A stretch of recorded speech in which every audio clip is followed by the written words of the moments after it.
Visão do ensino médio, aula de geografia número 12, organizações supranacionais. Né? Quando a gente fala em organização supranacional, nós estamos dizendo de organizações que vão além de uma nação, que abrangem várias nações. Logo aí nessa imagem você já vê a bandeira da União Europeia e ao lado aí, né, para contextualizar o atual momento, a bandeira do Reino Unido sendo retirada dali do lado, já que o Reino Unido não faz mais parte desse bloco econômico, desse mercado comum que é a União Europeia, que é a maior experiência que nós temos de integração supranacional da história. Blocos econômicos. A mundialização do sistema capitalista intensificou as trocas comerciais e acirrou a concorrência global. A formação de blocos econômicos ou regionais se tornou uma alternativa e alguns países conseguiram aumentar sua competitividade integrando suas economias com as das nações vizinhas. Então, no mundo globalizado, a interação, né, entre as economias é muito grande. Não dá para você pensar em uma economia fechada, uma economia que sobrevive só dela mesma. Um país ele produz determinado produto, exporta esse produto e importa outros. O caso do Brasil, né, é um exportador aí de commodities, tanto commodities agrícolas como minérios, né, minerais. E é um importador de produtos industrializados, principalmente chineses, né, que são aí o nosso maior parceiro econômico atualmente. Então, para que os países tenham força, então eles fazem esses blocos econômicos para poder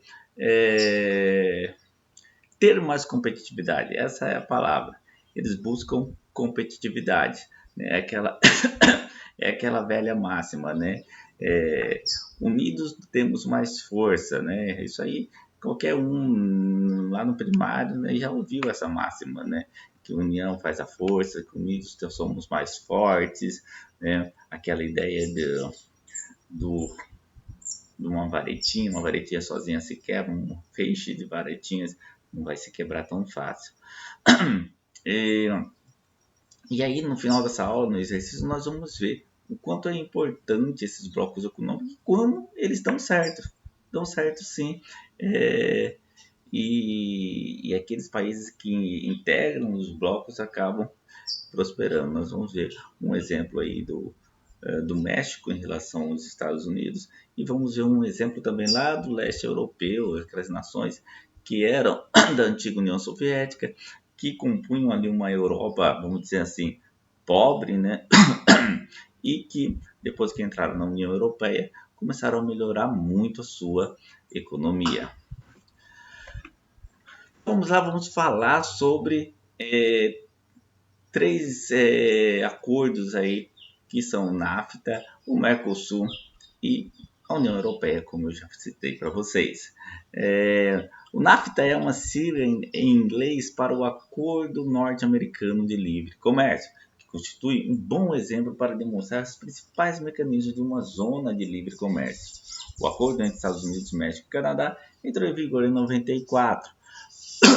A gente tem que diferenciar o nível de abrangência de cada acordo.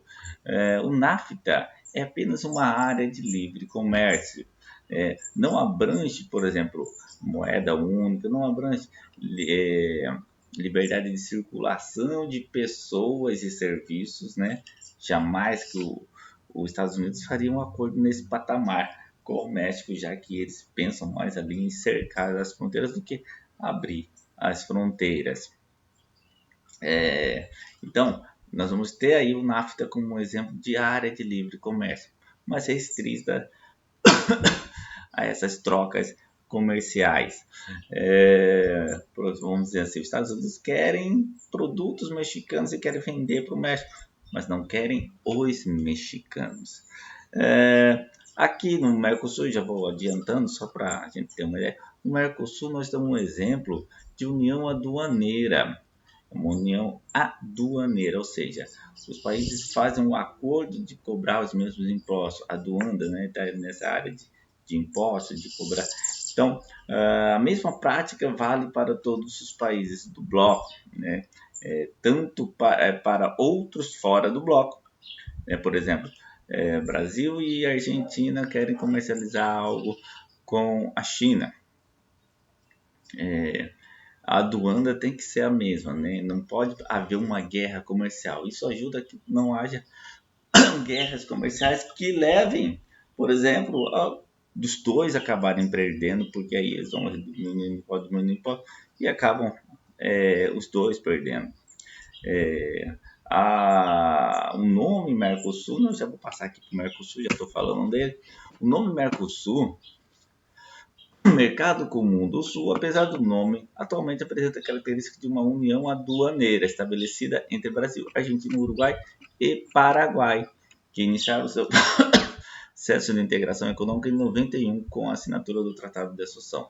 A Venezuela é o mais recente membro pleno. Temos os membros plenos, que são esses, né? Argentina, Uruguai, Paraguai, Brasil e a Venezuela. E temos também os membros convidados, né? Que são aí os países como o Chile, como a Bolívia.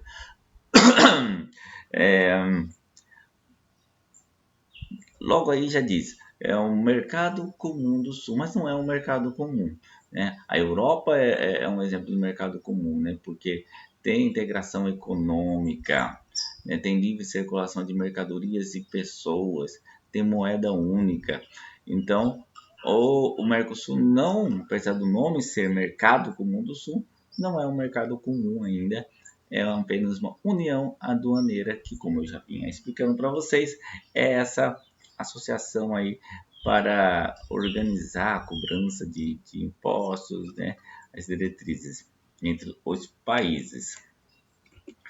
A União Europeia caracteriza-se atualmente como uma união econômica e monetária, composta de 28 membros. A maioria dos seus membros possui moeda comum e livre trânsito de pessoas, né? Então é isso que faz da Europa, da União Europeia, né, esse maior nível de integração, né?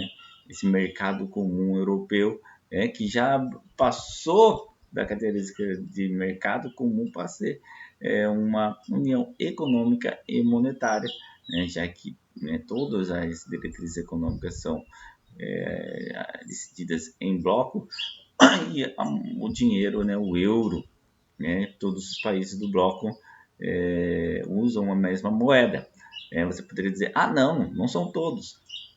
Hoje são, porque, como nós vimos lá no início, a Inglaterra deixou o bloco. Ela que não tinha adotado o euro, continuava com suas libras esterlinas. Então, agora o Reino Unido deixou o bloco, então todos os países do bloco usam a moeda única, que é o euro.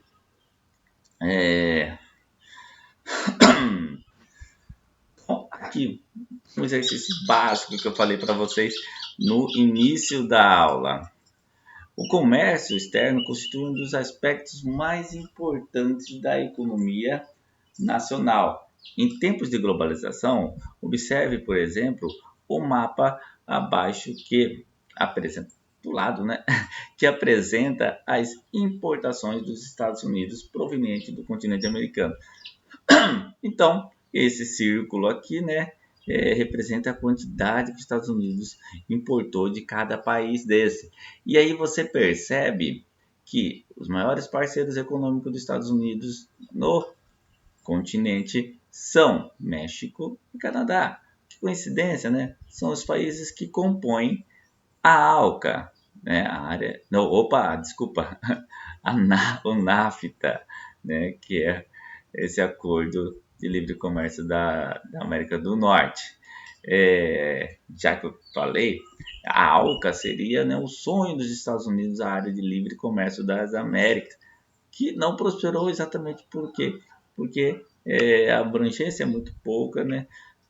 Não traria muitos benefícios para os outros países. né, já que a economia dos Estados Unidos é bem mais forte do que desses países e abrangeria somente uma liberdade econômica, né? Seria apenas um acordo econômico, não haveria integração aí para pessoas, tudo mais. É por isso a ALCA não prosperou. Então, mas aqui você vê que esses países conseguem comercializar bastante com os Estados Unidos, exatamente porque fazem parte de um bloco econômico com os Estados Unidos. Aqui já está a resposta, né? A principal explicação para o elevado valor do intercâmbio de mercadorias dos Estados Unidos com os seus principais parceiros continentais americanos é a existência de um acordo comercial, né? Unidade monetária não existe. Igualdade tributária também não faz parte do acordo. Infraestrutura integrada também não, né? Não leva infraestrutura, não entrega infraestrutura com seus vizinhos ali do bloco. Isso aqui que é interessante, que eu citei para vocês agora há pouco. Nos países do leste, incorporados à União Europeia, a indústria automobilística passou de 310 mil empregados em 2000 para 400 mil em 2006. As folhas de pagamento aumentaram 62% na Eslováquia, que já tem 58.400 pessoas no setor. 41%, né, aumentou a folha na República Tcheca, que tem 111 mil pessoas no setor. Na Polônia, o emprego aumentou 25% para 111 mil pessoas. Na Hungria, 32% para 44 mil pessoas. Na Eslovênia, 31% para 9.200 pessoas. Então, o que está apresentando? Está apresentando que empresas do setor automobilístico, né, que são empresas aí de um ramo bastante tecnológico, migraram para esses países aí do leste europeu, né? Quando a gente lê o nome deles, a gente lembra da antiga União Soviética, Eslováquia, que era a Tchecoslováquia, agora a República Tcheca, a Polônia, né? Que foi tão importante aí na Segunda Guerra Mundial, foi o estopim da guerra, a Eslovênia. Então, passando, a gente vai ver o quadro econômico expresso na notícia completa-se corretamente com os seguintes dados. A entrada desses países do leste europeu na União Europeia lhes deu grandes vantagens competitivas, já que possuem custos de produção menores, atraindo investimentos industriais. Né? Fechou. Uma outra aula, teve uma estudante que perguntou por que não seria D. Olha só, vamos ler a D aqui.